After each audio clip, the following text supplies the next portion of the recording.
Hai,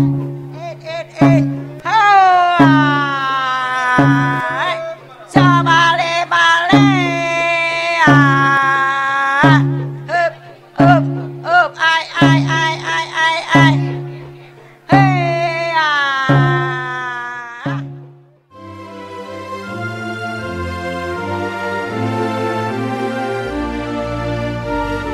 Saudara-saudara, marilah kita memakai Jubileum 125 tahun Sending ini sebagai momentum bagi HKBP untuk kembali sungguh-sungguh bangkit untuk memberitakan Injil. Nah, karena itu kami menyampaikan pesan beberapa hal. Pertama, setiap warga HKBP, tua dan muda, besar dan kecil, laki-laki dan perempuan, ditahbiskan atau tidak ditahbiskan sebagai pelayan, adalah saksi Kristus. Kita semua dipanggil menjadi saksi Kristus. Artinya orang yang mendengar, melihat, mengalami, mengetahui secara langsung Kristus yang mati tersalib dan bangkit itu, Injil atau kabar baik yang disampaikan Allah kepada dunia. Pekabaran Injil, saksi Kristus tidak bisa dibatasi hanya kepada sekelompok kecil orang, para misionaris atau para pendeta, tetapi adalah tanggung jawab dari semua orang Kristen, semua warga HKBP. Yang kedua, pesan kami, setiap gereja HKBP harus menjadi stasi misi, menjadi unit pekabaran Injil HKBP. Di kota atau di desa, besar atau kecil, setiap gereja HKBP, setiap kuria HKBP haruslah menjadi stasi misi pekabaran Injil HKBP. Biarlah seluruh masyarakat, biarlah bangsa dan negara, biarlah dunia melihat setiap gereja HKBP menjadi kesaksian akan kabar baik yang telah disampaikan Allah melalui kematian dan kebangkitan Kristus. Melalui kebersihan gereja kita, keasrian gereja kita, keindahan persekutuan dalam gereja kita, seluruh sikap hidup kita, kemurahan dan cinta kasih kita, dunia mengarahkan hati dan pikirannya kepada Allah Bapa yang telah mengutus putranya, Tuhan Yesus Kristus itu. Kemudian pesan kami, setiap distrik HKBP haruslah menjadi kekuatan yang menggerakkan pekabaran Injil atau sending.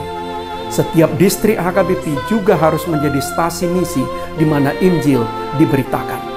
Nah, karena itu saudara-saudara, segenap HKBP, institusional ataupun personal, di level hatopan, distrik ataupun kuria, secara pribadi, keluarga ataupun bersama-sama, kita diajak untuk mengabarkan Injil Kristus itu. Selamat bersending. Selamat merayakan Jubileum 125 tahun sending. Horas.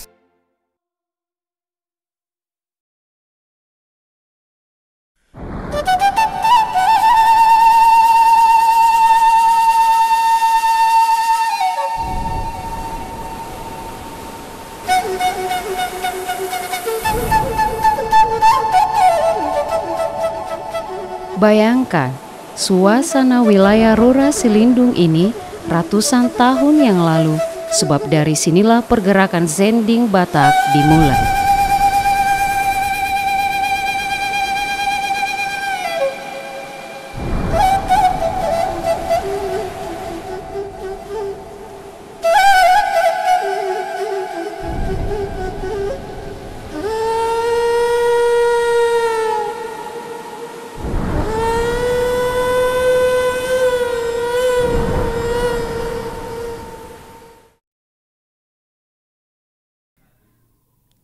Ratusan tahun yang lalu, tepatnya sejak tahun 1824, para misionaris memulai misi rintisan penginjilan di tanah Batak. Membelah hutan rimba, menelusuri pegunungan, mengesampingkan segala kendala dan bahaya, tetap bergerak maju, guna menyebarkan Injil ke sebuah suku bangsa yang waktu itu masih hidup tertutup dan terisolir. Richard Burton Nathanael Ward, misionaris utusan Gereja Baptis Inggris, hadir di Silindung dan berkhotbah tentang kerajaan Allah. Sayang, usaha misi ini tidak berlanjut. Sekitar 10 tahun kemudian, tahun 1834,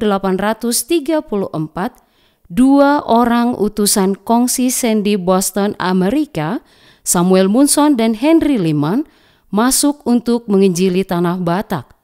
Namun tragis, langkah mereka harus berhenti. Mereka tewas terbunuh di Lobu Pining dalam perjalanan menuju Silindung. Meski awalnya seolah mengalami jalan buntu, namun kata berhenti bukanlah menjadi pilihan. Tahun 1857, penginjilan sungguh-sungguh kembali dikerjakan di tengah suku Batak. Sebuah badan zending utusan jemaat Ermelo dari Belanda mengirim Gerrit van Asselt yang kemudian mulai menginjili di Sipirok, Tapanuli Selatan. Pada tanggal 7 Oktober 1861 bertempat di Sipirok, Van Asselt menyambut kehadiran para penginjil RMG dari Jerman, yang pada hari itu juga berlangsung rapat yang sangat monumental, karena kemudian menjadi awal RMG bekerja di Tanah Batak dan keputusan untuk memfokuskan penginjilan ke arah utara ke daerah Pahai dan Silindung. Dan bagi HKBP sendiri, rapat para misionaris tersebut dimaknai sebagai hari lahirnya HKBP.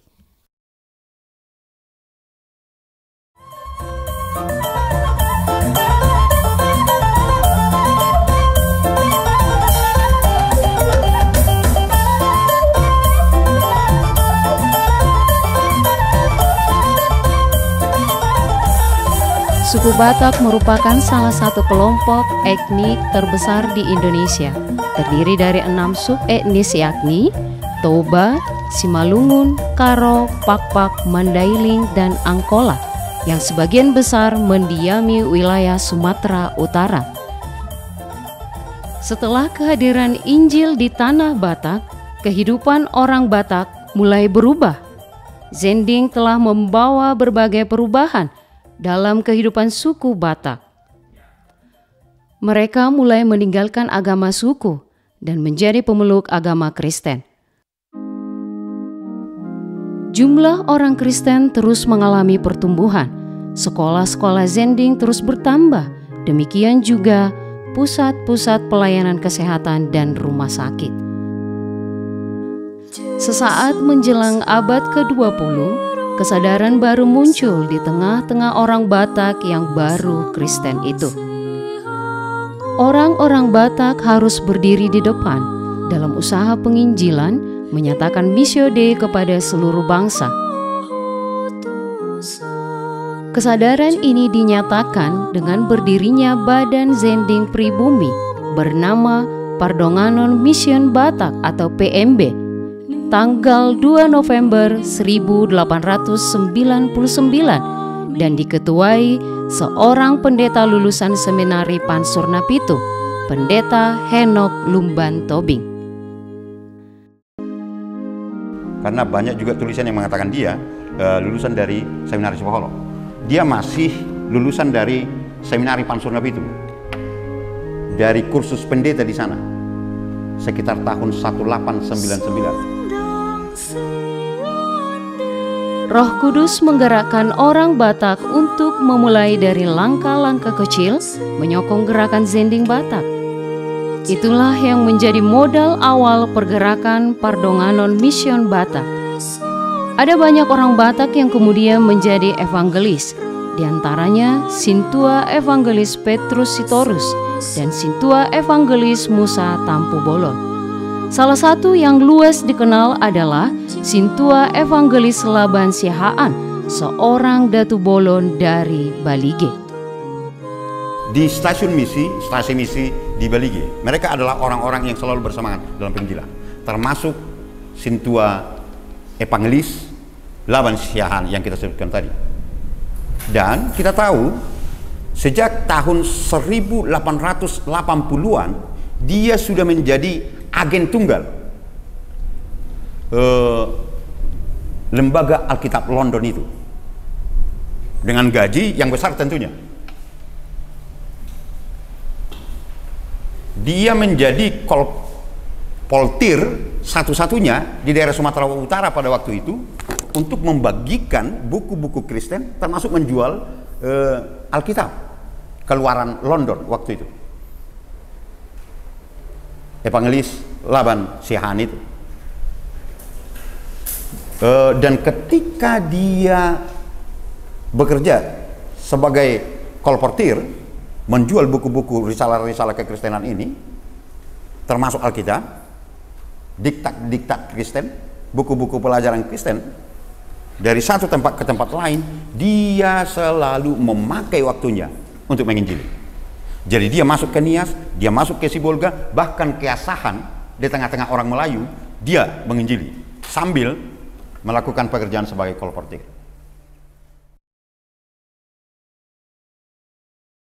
PMB yang juga dikenal dengan nama Kongsi Batak membawa banyak perubahan, kemajuan, dan bantuan pelayanan kepada orang Batak.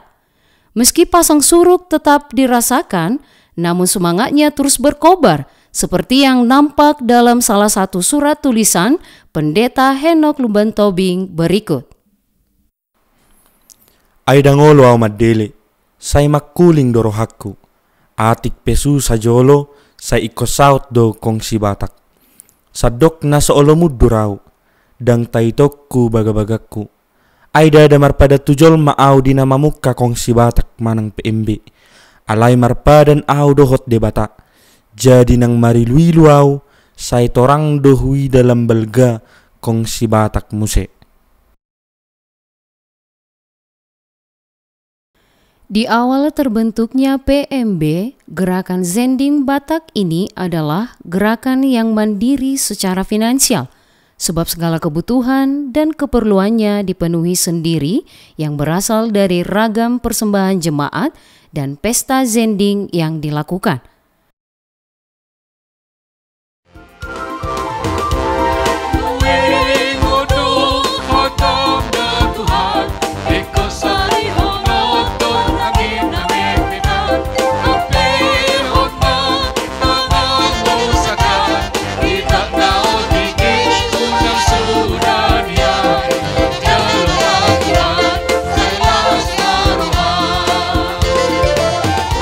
Orang-orang Batak Kristen perintisan itu dengan sukacita, dengan sukarela menyumbangkan, mempersembahkan hartanya untuk kas PMB.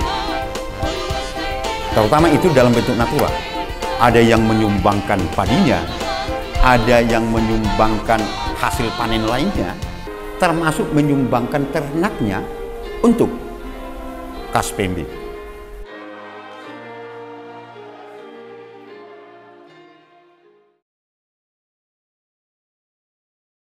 Jemaat sangat menyukai sikap transparansi keuangan PMB yang dilaporkan secara berkala dalam majalah Immanuel yang merupakan wadah pemberitaan satu-satunya yang dimiliki gereja Batak saat itu.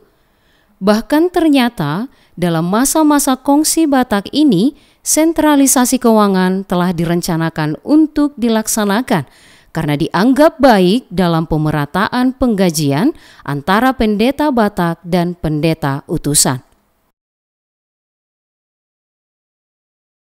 Namun kemudian beberapa kemelut terjadi di dalamnya, yang kemudian berakibat pada pengunduran pendeta Henok Lumbantobing dari ketua PMB pada awal tahun 1909. RMJ sebenarnya menganut wawasan penginjilan bahwa gereja itu pada akhirnya harus mandiri, termasuk gereja di Tanah Batak. Tetapi waktu untuk pemandirian itu butuh kesabaran. Mungkin itu suasana waktu itu, kenapa akhirnya tahun 1909, setelah 10 tahun perjalanan PMB, akhirnya terjadi reorganisasi. Henok Lumbantobing yang dari pribumi sebagai ketuanya, sesuai dengan amanat, aturan-peraturan atau apa namanya ya, tata kelola organisasi itu bahwa pemimpinnya atau ketuanya harus dari pribumi, tetapi 1909 oleh Nommensen sendiri, Eporus pada waktu itu, kemudian digantikan dengan misionaris Eropa, Mechler. Mungkin pada waktu itu masih dirasakan bahwa memimpin satu-satu organisasi belum bisa sebegitu luas wewenang diberikan kepada pribumi, dalam hal ini Henok Lumban Tobing di PMB. Hal ini nampak dari tanggapan Warnek di kemudian hari. Sekitar tahun 1920-an, ketika Warnek sudah menjadi Eporus, kemudian dia berpikir bahwa pada masa Nommensen, melalui perjalanan PMB itu, Nommensen sangat luas memberikan wewenang kepada pelayan pribumi atau pendeta pribumi, termasuk di PMB. Oleh karena itu, menurut Warnek, itu terlalu dini. Tetapi kita tahu juga memang anggaran dasar PMB itu kurang begitu jelas ditampung dalam desain organisasi RMG atau Batak Mission di Tanah Batak. Jadi seolah-olah kalau PMB berdiri sejak 1899 itu, seolah-olah ada organisasi di tubuh organisasi itu. Jadi ada organisasi di tengah-tengah organisasi besar RMG. Oleh karena itulah di beberapa tempat terjadi miskomunikasi antara penginjil-penginjil RMG Batak Mission dengan penginjil-penginjil dari PMB itu. Pada tahun yang sama, dalam konferensi tahunan Zendeling, diputuskan perubahan anggaran dasar PMB, menyusul pengunduran diri pendeta Henok Lumban Tobing tersebut. Terjadi juga reorganisasi, kepemimpinan, dan pengelolaan PMB hingga diserahkan kepada misionaris Eropa.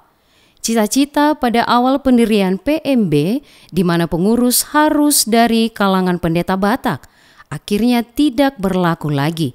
Persoalan-persoalan lainnya kemudian muncul juga. Setelah mengalami pergantian kepemimpinan, pergantian nama dan melewati ragam masalah, Zending Batak terus menunaikan tugas panggilannya. Tahun 1923, Zending Batak dengan kekuatan dana yang berasal dari jemaat mendirikan perkampungan yang dikhususkan untuk orang-orang buta yang diberi nama Hepata. Hal ini menjelaskan hubungan penginjilan dengan pelayanan diakonia.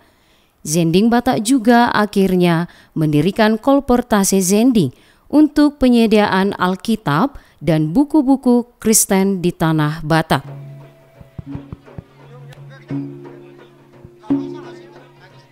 Penginjilan ke daerah-daerah baru pun semakin berkembang, keluar dari wilayah Tanah Batak, melampaui batas-batas marga dan bahkan suku bangsa. Sejak tahun 1901, para misionaris suku Batak sudah memulai penginjilan ke berbagai daerah di Nusantara, terutama di pulau-pulau terluar di pantai barat Sumatera. Konteks berdirinya PMB itu di tengah-tengah kemajuan kekristenan yang luar biasa, dan akhirnya PMB didirikan dengan tujuan utama sebenarnya adalah menginjili daerah-daerah yang belum bisa diinjili oleh Batak Mission atau RMG, kira-kira demikian.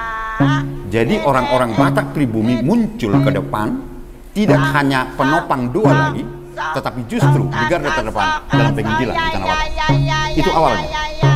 Tetapi dalam perkembangannya, mereka juga akhirnya menyeberang sampai keluar dari Tapanuli, menjadi pionir-pionir dalam penginjilan sampai ke Simalungun, sampai ke Tanah Pakpak Dairi.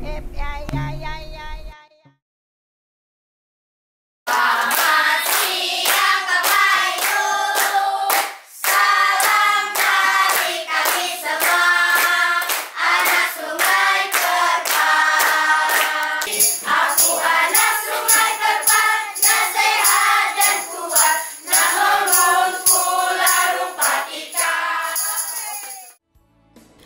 Sejak tahun 1970-an di bawah koordinasi Departemen Zending HKBP, pelayanan Zending dimulai di daerah Sumatera bagian tengah sampai kepada suku Akit di Pulau Rupat dan suku Anak Rawa di pulau-pulau wilayah Bengkalis. Kalau tidak ada Biro Zending, mungkin kami Pulau Rupat tidak ada yang mengenal Kristus, atau tidak ada sampai saat ini mengecap pendidikan. Karena Biro Zending dulu masuk tentu hal yang tidak mudah, karena dulu di Rupat ini sangat sulit. Transportasi sulit, dulu pendidikan, dan memang dulunya memang orang Akit, orang putra daerah tidak ada berpendidikan. Pada tahun 1973 berdirilah sekolah di Hutan Ayu ini, dan sekolah tersebut digunakan juga untuk ibadah yang sudah menerima Kristen. Pada ini kami ingin memperkenalkan sekolah kami, yaitu Sekolah Zending HKBP C Bantal yang berdiri pada tahun 1971. Terutama kami mengucapkan terima kasih kepada ahli-ahli Zending yang telah berjuang. Pertama sekali masuk ke sini dulu sekolahnya bukan sekolah, tapi seperti sekolah luar biasa yang datang-datang ke rumah. Terbangunlah sekolah ini tahun 1971 yang pertama sekali. Baru karena berdirinya sekolah maka adalah gereja. Di sekolah Zending Sungai Bantal ini ada 9 guru termasuk saya kepala sekolah. Lokal ada 6. Bangunan ada 7, 1 untuk kantor majelis guru, 6 yaitu dari kelas 1 sampai kelas 6. Perpus ada 1, OEC ada 2. Untuk murid kami saat ini berjumlah 91 siswa yang terdiri dari berbagai macam agama. Pertama ada agama Buddha, Islam, dan juga Kristen. Ada juga yang beragama Katolik. 4 agama yang kami jalani. Ada juga berbagai macam suku. Terutama ada Batak, Nias, Melayu, ada juga orang Jawa. Terlebih kami di sini terutama mayoritasnya suku Akit. Dengan diadakannya nantinya ulang tahun Zending, kami ingin memohon kepada pimpinan HKBP agar lebih memperhatikan pendidikan-pendidikan yang ada di Pulau Rupat ini. Bukan hanya sekolah Zending HKBP Hutan Ayu, baik TK-TK, baik yang baru dibuka, kami ingin lebih maju lagi ke depannya pelayan-pelayan yang ada di Pulau Rupat ini. Pulau Rupat menjadi berkembang setelah 46 tahun Zending HKBP melayani di Pulau Rupat ini, dan ada pemikiran waktu itu Bapak Pendeta C. Orsilaban, ini Rupat harus dimandirikan dan harus diresotkan katanya. Ya, jadilah resort Pulau Rupat itu diresmikan 3 Desember 2017. Ada 6 gereja di Pulau Rupat ini dan 1 pos pelayanan.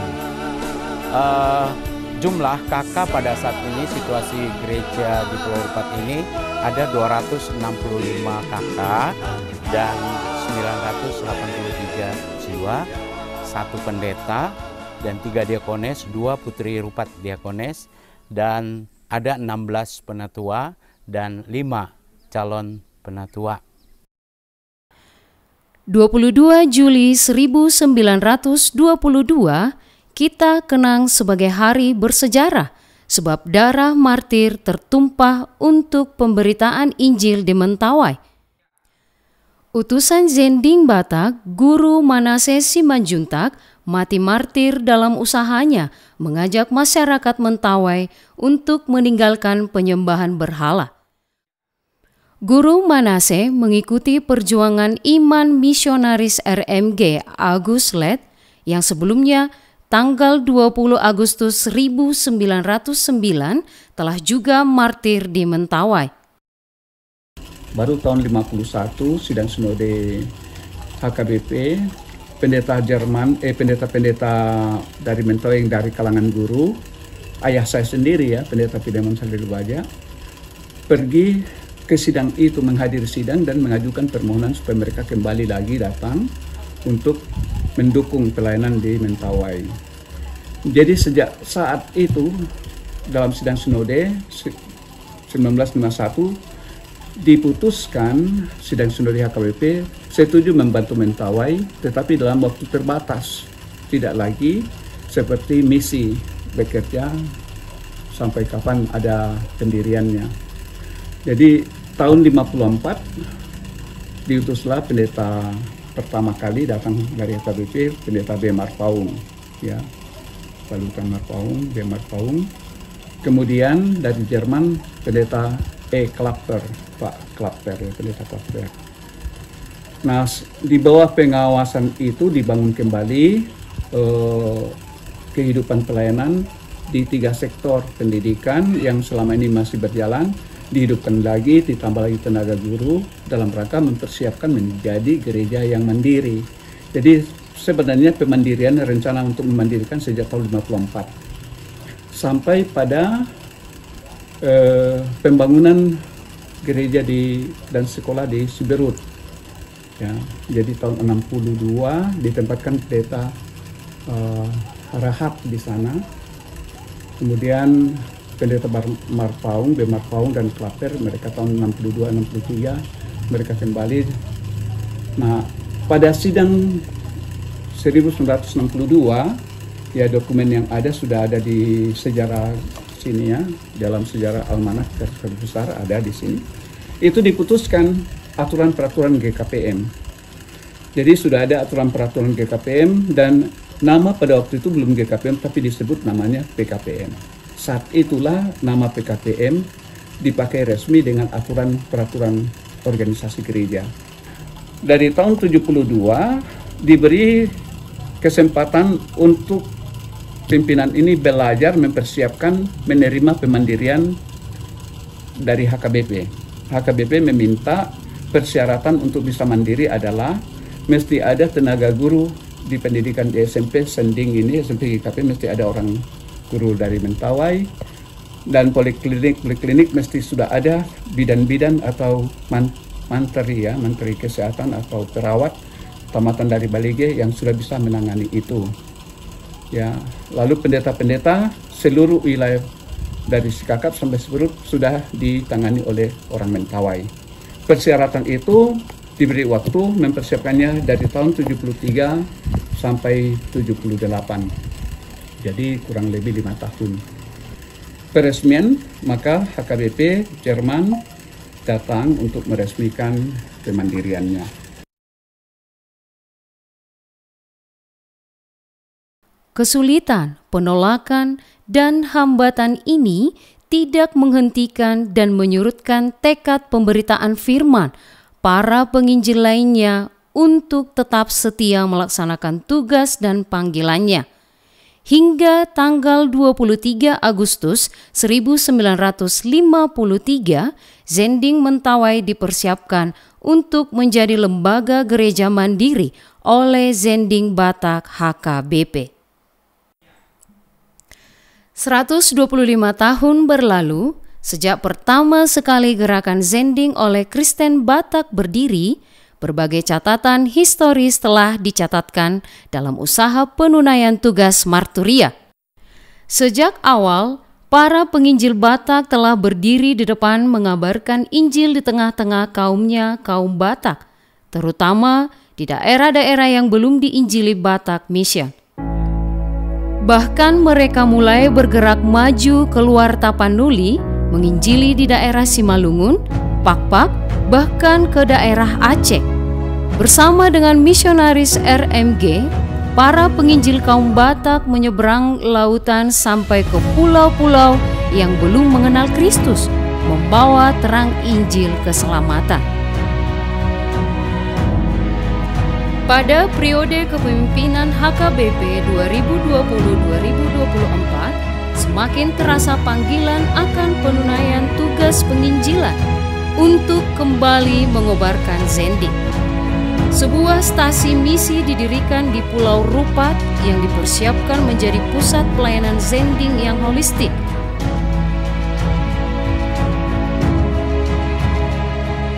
Manfaat dan tujuan dari misi station HKBP ini adalah tentu misi yang besar seperti yang disampaikan oleh HKBP menjadi berkat bagi dunia. Maka misi station itu menjadi berkat bagi khususnya konteks di Pulau Rupat. Dan yang kedua, manfaatnya, maksud dan tujuannya adalah untuk melanjutkan kembali pelayanan misi atau sending yang sudah dilakukan oleh para hamba Tuhan yang terdahulu. Hanya saat ini misi station bergerak di dalam pengembangan misi itu sendiri atau sending itu sendiri. Dulu zaman Bapak Abi Syahaan, Abang Pendeta Abi Syahaan, beliau membawa kekristenan melalui pendidikan, melalui kesehatan. Sekarang misi station ini menjadi sentral dari berbagai aspek kehidupan.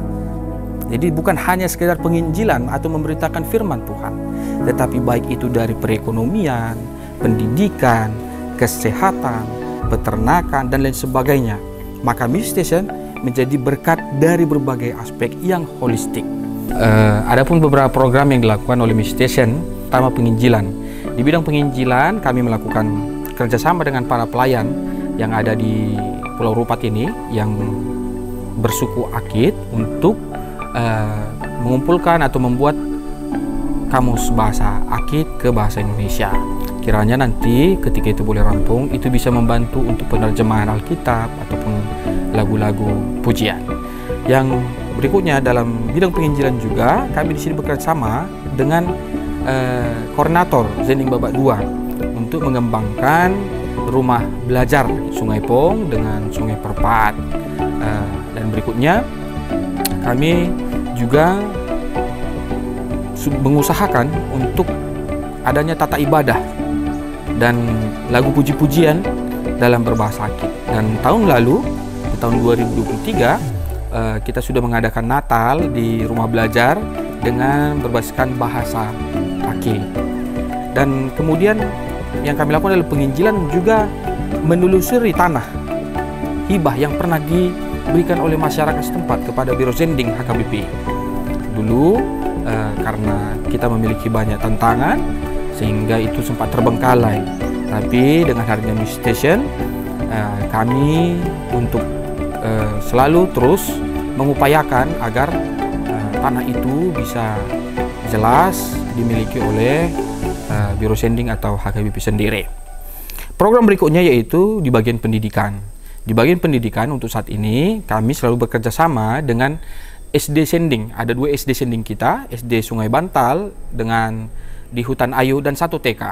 Kami selalu bekerja sama bagaimana untuk membantu setiap sekolah, baik itu belajar bahasa Inggris dan belajar agama.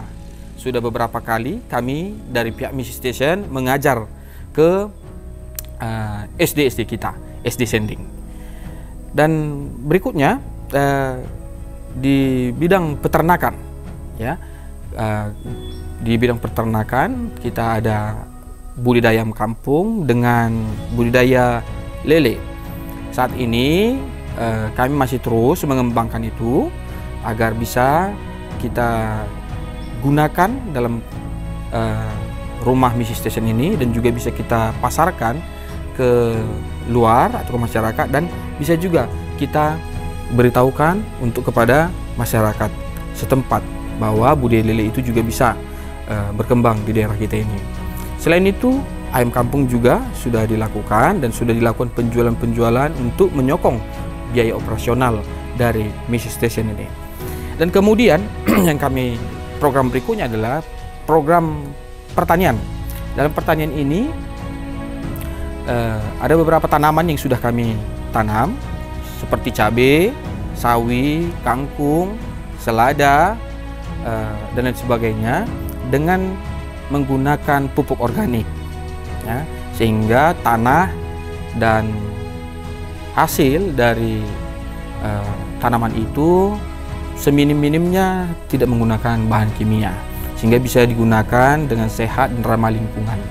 Ya, Ya, dan hasil dari pertanian itu juga sudah pernah kami jual di pasar, di beberapa tempat, juga kami berikan secara hibah, sukarela kepada tetangga dan masyarakat sekitar, sehingga misi station kita secara pertanian juga mereka merasakan dampaknya.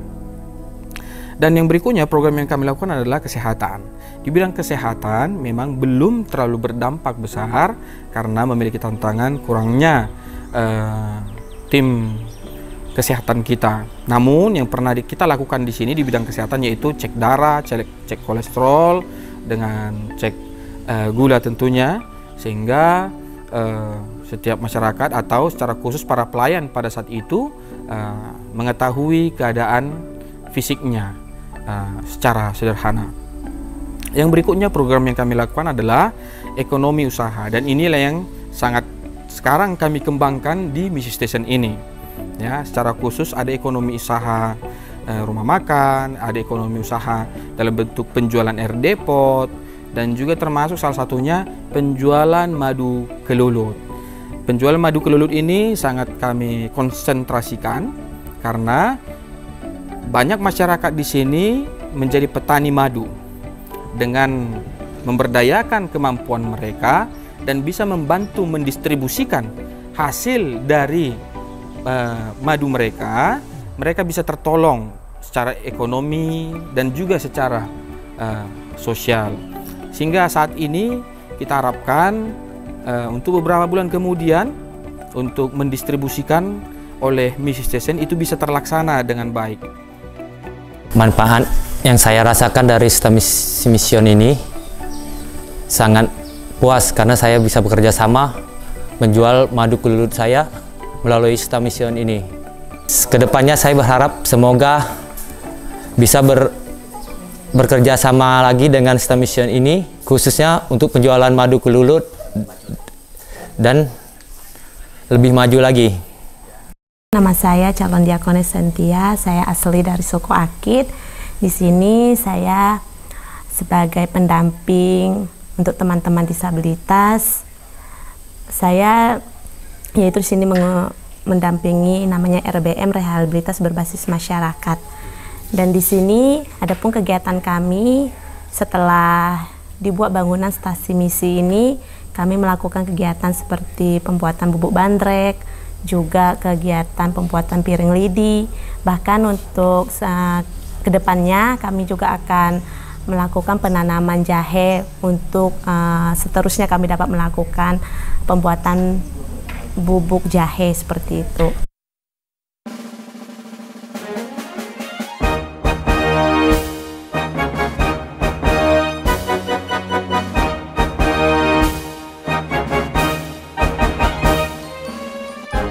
Dalam periode ini, HKBP juga dengan sungguh-sungguh mempersiapkan pelayan dan calon pelayannya untuk siap melayani di daerah-daerah sending. Demikian juga akan tercatat dalam sejarah penginjilan dunia pada tahun 2024 ketika HKBP merayakan jubileum 125 tahun sending HKBP. 12 misionaris HKBP akan diutus ke Afrika, yaitu ke Tanzania 6 orang, ke Botswana 2 orang, dan ke Rwanda 4 orang. Kita mengutus 12 orang misionaris ini yang sudah menyatakan kesediaannya dan bersiap-siap sebaik yang mereka bisa lakukan untuk mengabarkan kabar baik tentang Injil Yesus Kristus ke Afrika, memenuhi tugas HKBP. Terima kasih untuk kesediaannya. Tuhan kita muliakan karena ada 12 orang yang sudah bersiap dan kini tengah dipersiapkan dengan segala yang perlu agar mereka dapat kuat melakukan tugasnya di sana, dan seluruh HKBP digerakkan oleh kesediaan mereka untuk tidak lupa mengabarkan kabar baik dalam hidup mereka, tapi juga dalam usaha kita secara bersama memberitakan Injil. Bersinarlah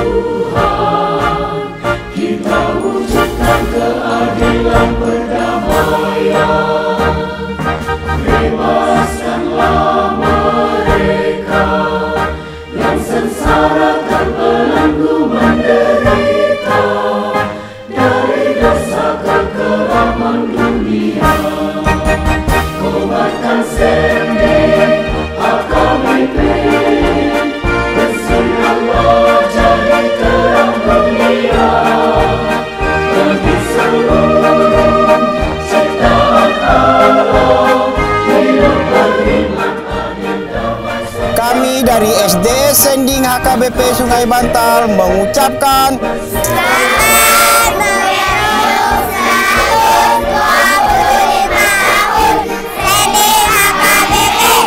Kobarkan Sending.